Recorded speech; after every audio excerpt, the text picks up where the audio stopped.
여러분, 질문 하나 드리겠습니다. 세계에서 가장 똑똑한 사람들이 모여 있는 곳은 어디일까요? 세계에서 가장 오래된 대학이 있는 곳은? 세계에서 가장 긴 역사를 가진 민주주의 국가들이 밀집해 있는 곳은? 전부 유럽입니다. 그럼 다시 물어볼게요. 세계에서 가장 빠르게 몰락하고 있는 경제 블록은 어디일까요? 네, 전부 유럽입니다. 이상하죠? 이게 말이 되나요? 수백 년간 세계를 지배했던 제국들의 후손들이 르네상스를 만들었던 그 천재들의 나라가 산업혁명을 발명한 민족들이 왜 지금 이 꼴이 됐을까요? 저는 오늘 여러분께 아주 불편한 진실을 하나 말씀드리려고 합니다. 유럽의 몰락은 누군가 망하게 만든 게 아닙니다. 스스로 너무나 열심히, 너무나 똑똑하게, 너무나 선한 의도로 망가뜨린 겁니다. 복지를 늘린 게 잘못이었을까요? 환경을 지키려 한 게 잘못이었을까요? 전쟁 없는 평화를 원한 게 잘못이었을까요? 아닙니다. 전부 옳은 일이었습니다. 근데 그 옳은 일들이 모이고 모여서 지금 유럽을 침대에 누운 환자로 만들어버렸습니다. 선한 의도가 어떻게 거대한 재앙이 되는지 오늘 그 이야기를 해보겠습니다. 위대한 문명이 스스로를 어떻게 죽이는지 지금 보여드리겠습니다. 자, 인구 문제는요, 오늘 낳는다고 내일 해결되는 게 아닙니다. 유럽은 20년 전 2000년대 초반에 이미 초고령 사회로 진입했습니다. 초고령 사회라는 게 뭐냐면 전체 인구 중 65세 이상이 20%를 넘어선다는 겁니다. 쉽게 말하면 5명 중 1명이 할아버지 할머니라는 거예요. 처음엔 아무도 몰랐어요. 아니, 알면서도 무시했다는 게 더 정확하겠죠. 살만하네? 하다가 10년이 지났습니다. 여전히 살만합니다. 봐봐, 별거 아니잖아. 그렇게 또 10년이 지났습니다. 근데 20년이 딱 지나는 순간 둑이 터진 겁니다. 일할 사람은 없는데 연금 타갈 사람은 기하급수적으로 들었어요. 병원비 내달라는 사람은 넘쳐나는데 세금 낼 젊은이는 씨가 말랐습니다. 2010년대 중반부터 유럽 각국 정부가 재정 위기에 시달리기 시작한 건 우연이 아닙니다. 그건 이미 20년 전에 예약된 청구서였던 겁니다. 인구 구조는 브레이크 없는 덤프트럭으로 같습니다. 이미 달리기 시작하면 20년 뒤에나 겨우 멈춰요. 그것도 벽에 박히면서요. 한국의 출산율이 0.7명이라는 뉴스 그냥 넘기셨나요? 우리의 20년 뒤 청구서는 지금 인쇄되고 있습니다. 유럽은 그 청구서를 이미 받아든 나라예요. 그럼 문제는 인구뿐이었을까요? 아닙니다. 유럽에는 또 다른 치명적인 바이러스가 있었습니다. 그건 바로 옆집이 주면 나도 줘야 하는 심리였습니다. 자, 유럽 지도를 한번 떠올려 보세요. 나라들이 다닥다닥 붙어 있죠? 그냥 붙어 있는 게 아닙니다. 옆 나라가 뭘 하는지 실시간으로 다 보입니다. 뉴스로, SNS로, 심지어 국경 넘어 직접 가서 비교도 해요. 여기서 아주 위험한 심리가 싹트기 시작했습니다. 2000년대 초 프랑스가 선언합니다. 우리 주 35시간 근무제 도입한다. 바로 독일 국민들이 들끓기 시작했어요. 옆집은 더 신다는데 우린 왜 이러고 있냐? 독일 정치인들은 표가 무섭습니다. 그래? 우리도 복지 늘릴게. 이게 도미노처럼 퍼졌습니다. 북유럽이 육아휴직 늘리면 남유럽도 따라 늘립니다. 어느 나라가 의료비 무상 확대하면 옆 나라도 따라합니다. 서로 복지 배틀을 한 거예요. 문제는 이 배틀의 재원이 전부 빚이었다는 겁니다. 반장선거 때 당선되면 피자 사줄게 공약 들어보셨죠? 유럽 정치인들이 딱 그 짓을 20년 동안 한 겁니다. 그것도 자기 돈이 아니라 나라 빚으로요. 그리스가 2010년 국가 부도 위기에 몰린 거, 스페인과 이탈리아가 재정 위기에 시달린 거 전부 이 배틀의 청구서였습니다. 퍼주는 게 나쁜 게 아닙니다. 근데 곳간이 비어가는 소리를 못 들은 게 문제였죠. 자, 그럼 돈을 아끼고 혁신으로 탈출하면 됐을까요? 여기서 또 막힙니다. 유럽에는 혁신가를 죽이는 문화가 있었거든요. 여러분, 질문 하나 해볼게요. 일론 머스크가 어느 나라 사람인지 아세요? 태어난 건 남아프리카 공화국이고요. 자란 건 캐나다고요. 성공한 건 미국입니다. 그 사람 왜 유럽에서 성공 못했을까요? 그는 대학교 때 캐나다에서 미국으로 넘어갔습니다. 왜냐고요? 여기선 안 된다는 걸 본능적으로 느꼈기 때문입니다. 유럽엔 오래되고 아름다운 문화가 있습니다. 바로 공동체를 중시하는 문화예요. 듣기엔 정말 좋습니다. 함께, 연대, 배려. 근데 그 문화에 그림자가 있습니다. 너 왜 혼자 튀어? 유럽에서 스타트업 창업하려면 규제 장벽이 미국의 몇 배입니다. 노동법이 촘촘해서 직원 1명 자르는 것도 전쟁이에요. 빠르게 실패하고 다시 일어서는 실리콘밸리 문화가 유럽에선 불가능한 구조입니다. 실패하면 재기가 안 돼요. 그러니 처음부터 도전하지 않습니다. 결과가 뭐냐고요? 2000년대 이후 유럽에서 세계적인 IT 기업이 탄생한 게 몇 개나 될까요? 거의 없습니다. 반면 그 시기에 구글, 아마존, 메타, 애플이 전부 미국에서 나왔죠.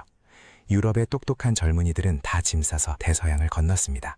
혁신 DNA가 뿌리째 뽑힌 겁니다. 인구가 늙었고 복지로 곳간이 비었고 혁신가도 도망갔습니다. 그럼 뭐가 남았을까요? 스스로 족쇄를 채웁니다. 제가 북유럽에 갔을 때 진짜로 놀란 적이 있습니다. 자고 일어났더니 아파트만한 빙하 덩어리가 호텔 앞 해안까지 흘러와 있는 겁니다. 그냥 큰 얼음이 아닙니다. 몇백 년 된 빙하가 녹아서 떠내려온 거예요. 저는 여행자니까 와, 신기하다 하고 사진 찍었는데 거기 사는 사람들 입장에선 그게 공포 영화입니다. 유럽 사람들에게 기후위기는 뉴스 속 이야기가 아니에요. 창문 열면 보이는 현실입니다. 그래서 그들이 선택한 게 뭐냐고요? 공장 돌리지 마, 화석연료 쓰지 마, 탄소세 때려. 유럽 그린딜이 나오고 탄소 국경세가 생기고 공장 하나 세우려면 환경규제 허들이 산더미처럼 쌓였습니다. 마음은 이해합니다. 진짜로요. 근데 결과를 보면 기가 막힙니다. 유럽 공장들은 규제 못 버티고 문을 닫았습니다. 그 빈자리를 누가 채웠을까요? 환경규제 따윈 없는 중국 공장들이 들어왔습니다. 유럽이 탄소 줄이겠다고 공장 닫는 동안 중국은 석탄 발전소를 오히려 더 지었어요. 지구 전체 탄소량은 줄지 않았고 유럽 제조업 경쟁력만 박살났습니다. 굶어 죽어도 유기농만 먹겠다는 고집이 경제를 잡아먹은 겁니다. 그런데 더 웃긴 일이 벌어집니다. 친환경 전환을 하겠다고 뿌린 보조금이 오히려 적을 키우는 데 쓰였습니다. 자, 여기서 진짜 황당한 장면이 펼쳐집니다. 유럽이 내연기관차 퇴출을 선언합니다. 2035년부터 신규 내연기관차 판매 금지, 전기차로 전환하겠다는 거예요. 그리고 국민들한테 말합니다. 전기차 사면 보조금 드릴게요. 국민들은 합리적인 소비자입니다. 보조금까지 받을 수 있다면 당연히 가장 싸고 성능 좋은 걸 삽니다. 그게 뭐였냐고요? 중국산 전기차였습니다. BYD, 니오, 샤오퐁. 유럽 세금으로 지급한 보조금이 고스란히 중국 기업 매출로 직행한 겁니다. 유럽 자동차 기업들은 벼랑 끝에 몰렸습니다. 폭스바겐이 130년 역사상 처음으로 독일 내 공장 폐쇄를 검토했고 수만 명 감원을 발표했습니다. 유럽의 자존심이었던 자동차 산업이 흔들린 겁니다. 뒤늦게 유럽 정치인들이 아차했습니다.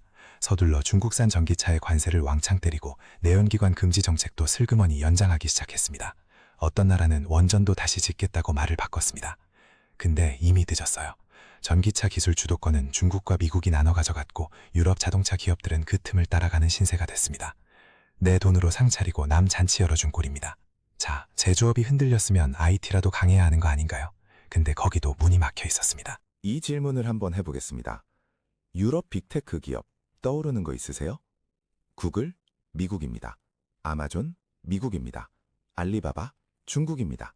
3 한국이죠. 5억 명이 넘는 인구를 가진 거대한 경제블록 유럽에서 왜 세계적인 IT 기업이 단 하나도 없을까요? 세 가지 이유가 있습니다. 첫째, 독일이 발목을 잡았습니다. 유럽 경제의 맏형 독일은 빚은 죄악이라는 철학을 헌법에 못 박아놨습니다. 재정 준칙이라고 불리는 건데 정부 적자를 GDP의 0.35% 이내로 묶어놓은 겁니다.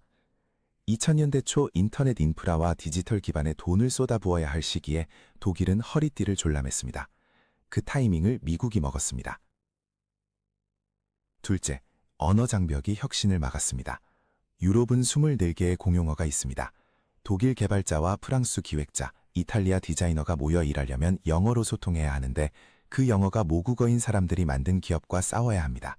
구조적 핸디캡입니다. 셋째, 세금 구멍이 생태계를 망쳤습니다. 아일랜드가 법인세를 12.5%로 내리자 구글, 애플, 페이스북이 전부 유럽 본사를 아일랜드에 뒀습니다. 유럽 전역에서 돈을 벌면서 세금은 아일랜드 한 곳에만 냈으니 다른 나라들은 기업 유치도 세금도 다 놓친 겁니다. 그 결과 유럽의 GDP 비중은 세계에서 25%에서 14%로 반토막이 났습니다. 자, 경제가 이렇게 됐는데 마지막은 뭐가 남아있을까요? 청구서가 총을 들고 옵니다. 여러분 혹시 보험 해지해 본 적 있으세요? 에이, 이거 매달 돈 나가는 거 아까워. 어차피 나한테 무슨 일이 있겠어 하고 해지했는데 딱 다음 달에 큰 사고가 난 거죠. 유럽이 딱 그 짓을 했습니다. 70년 동안. 2차 세계대전이 끝난 후 미국이 유럽에 약속했습니다. 걱정 마, 내가 지켜줄게. 나토가 생겼고 미군이 유럽에 주둔했습니다. 유럽은 생각했죠. 오케이, 그럼 우리는 국방비 아껴서 복지했을게. 독일, 프랑스, 이탈리아 대부분의 나라가 GDP의 2%도 안 되는 국방비를 유지했습니다. 미국이 내주는 공짜 보험 덕분에요. 근데 그 보험이 끝났습니다. 미국이 선언했습니다. 나토 국방비 GDP 5%까지 올려라. 지금 2%도 겨우 내는 나라들한테 5%는 청천벽력입니다. 예산이 없거든요. 복지 깎을 수도 없고 빚은 이미 산더미고. 그 와중에 러시아 푸틴은 우크라이나를 쳤습니다. 그냥 국지전이 아닙니다. 힘이 없으면 당한다는 걸 70년 만에 유럽이 눈앞에서 확인한 겁니다. 발트 3국은 공황 상태고 폴란드는 군비 증강에 미쳐 있습니다. 유럽은 지금 삼중고입니다. 경제는 망가졌고 인구는 늙었고 근데 총까지 사야 합니다. 그리고 가장 결정적인 사실 하나, 그 보디가드 미국이 지금 이사를 가고 있습니다. 유럽에서 아시아로. 자, 마지막입니다. 그리고 이게 우리 이야기입니다. 미국은 냉정한 나라입니다. 동맹을 맺는 것도 지키는 것도 전부 이해관계가 맞을 때의 이야기입니다. 지금 미국의 최대 적은 중국입니다. 중국을 막는 최전선이 어디냐고요? 유럽이 아닙니다. 태평양입니다. 대만 해협이고 한반도이고 일본 열도입니다.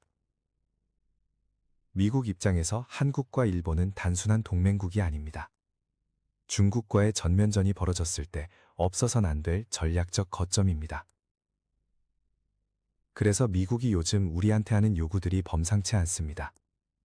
반도체 공장 더 지어라. 조선소 같이 쓰자. 방위비 더 내라. 이걸 단순히 무역협상이나 동맹 비용으로 보시면 안 됩니다. 이건 사실상 준전시체제를 대비한 보급선을 까는 작업입니다.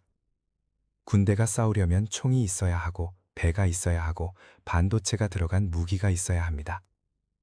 미국은 지금 그 공급망을 한국과 일본 중심으로 재편하고 있는 겁니다.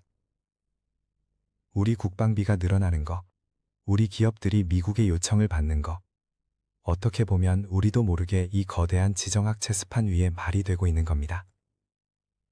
그래서 유럽 이야기가 우리 이야기입니다. 답을 보고도 틀리면 그건 실력이 없는 게 아니라 보려고 하지 않은 겁니다. 유럽의 몰락은 어느 날 갑자기 찾아온 재앙이 아닙니다. 옳은 선택들이 쌓이고 쌓여서 만들어낸 구조적인 함정이었습니다. 복지도 옳았고 환경도 옳았고 평화도 옳았습니다. 근데 그 옳은 것들의 청구서가 한꺼번에 날아온 겁니다. 복지라는 달콤한 사탕을 빨다가 충치 때문에 이빨이 다 빠져버린 거인. 그게 지금의 유럽입니다. 오늘 이야기 어떠셨나요? 저 사실 이 영상 만들면서 한 가지 질문이 머릿속을 떠나지 않았습니다.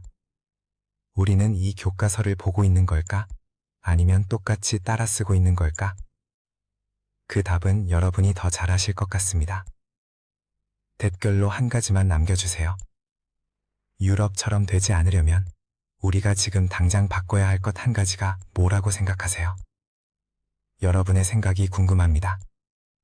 저는 여러분이 세상을 조금 다르게 볼 수 있도록 계속 여기 있겠습니다. 오늘 영상이 도움이 됐다면 구독이랑 좋아요 한 번씩만 눌러주세요. 콘텐츠 제작에 큰 힘이 됩니다.